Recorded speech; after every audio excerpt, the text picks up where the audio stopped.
Every time you swipe your card or tap your phone, you're participating in a ritual older than any government. The ritual of trust. You trust that the number on your screen means something, that it can buy food, pay rent, maybe even build a future. But what if I told you that number isn't wealth?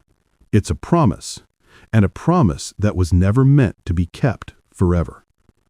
Welcome to the FinLore, where money isn't just math, it's memory. A story written by those who control the ink. For most people, money feels simple.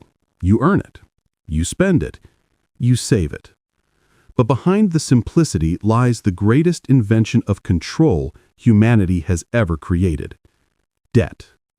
Not the kind that buys your house or your car, but the invisible debt that powers the entire global system.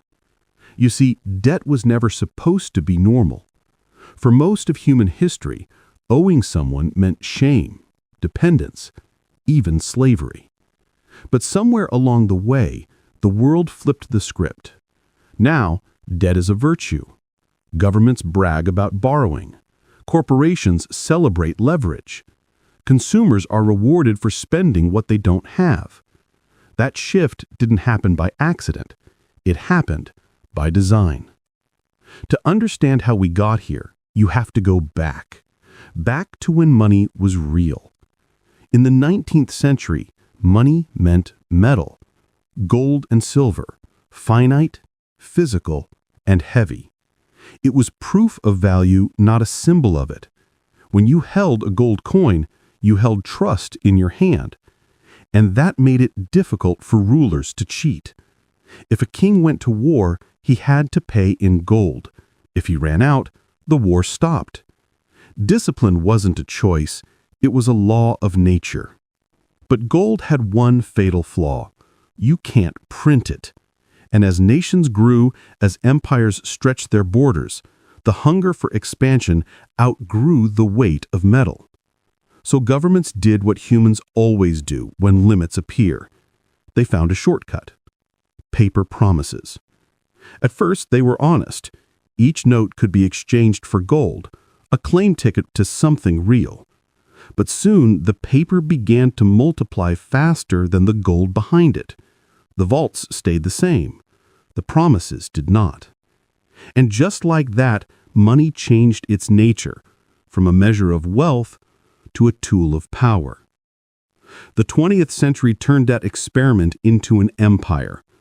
2 world wars demanded impossible amounts of spending. No nation could afford it honestly.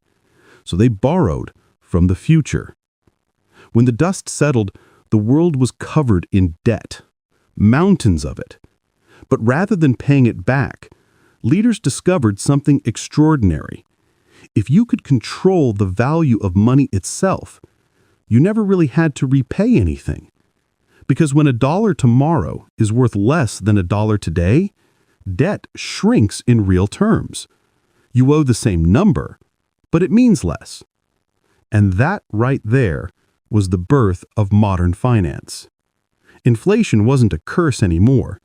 It was a feature, a quiet eraser for the debts of the powerful. Then came 1971, a year that changed the meaning of value forever. President Nixon cut the final thread, tying the dollar to gold. The world entered the era of fiat currency, money backed by nothing but belief. It was supposed to give flexibility. Instead, it gave temptation. Now money could be created endlessly, not mined, not earned, just printed, typed, imagined. Governments could spend without saving, banks could lend without limit, and every dollar created was born as debt. That's the part most people never learn. Every dollar in existence is owed to someone. If all debt vanished tomorrow, so would almost all money. Because in this system, debt isn't the problem. Debt is the system. But here's the trick. Debt doesn't hurt everyone equally. If you borrow to buy productive assets, land, business, investments, inflation makes you richer. But if you borrow to survive, for groceries, for bills, for rent, inflation buries you. It's the same mechanism, but reversed outcomes. For the wealthy, inflation melts debt and lifts assets. For the poor, it melts income and lifts prices. It's not corruption, it's architecture. Over the next decades, this architecture became the blueprint of power. In the 1980s, credit cards normalized personal debt.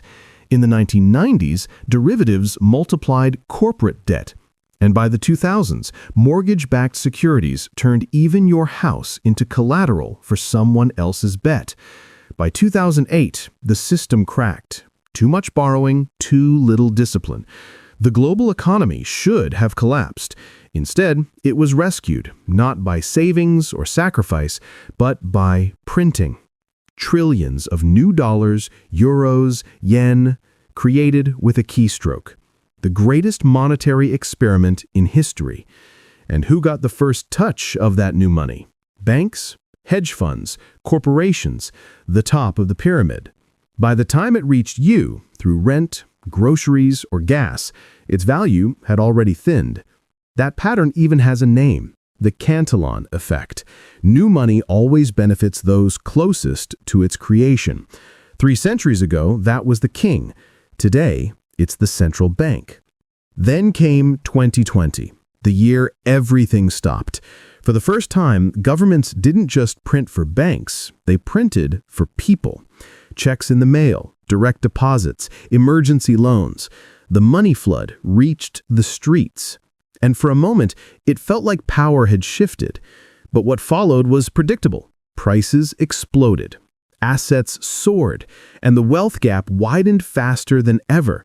Because while ordinary people were spending, the rich were buying. Property, stocks, influence. They knew how the game ends. Inflation doesn't punish the player who knows the rules. It punishes the one who thinks the game is fair. And that's the secret of modern money. It isn't designed to make you rich. It's designed to keep you dependent. Dependent on credit. Dependent on wages that never quite catch up. Dependent on a system that tells you to work harder while quietly changing the value of what your work earns.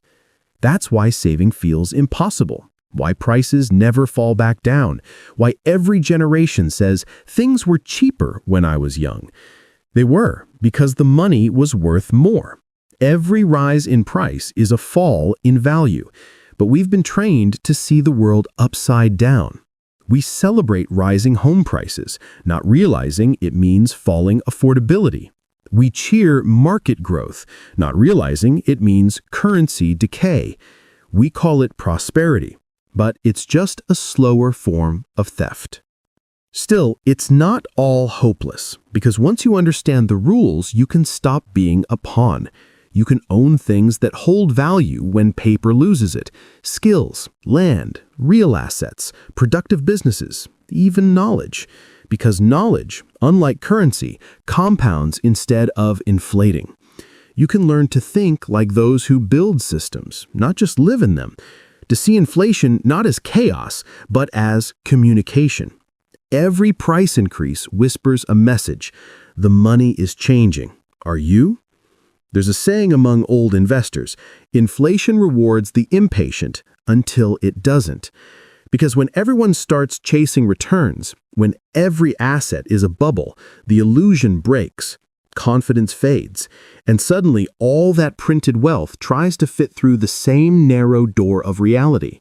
That's when crashes happen, not because value disappeared, but because truth returned.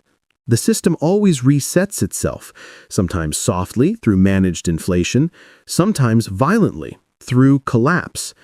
Either way, it teaches the same lesson. You can't print trust. Money, in the end, is a mirror. It reflects the values of its society. And ours? Speed, growth, consumption. A civilization that borrowed from the future to buy the present.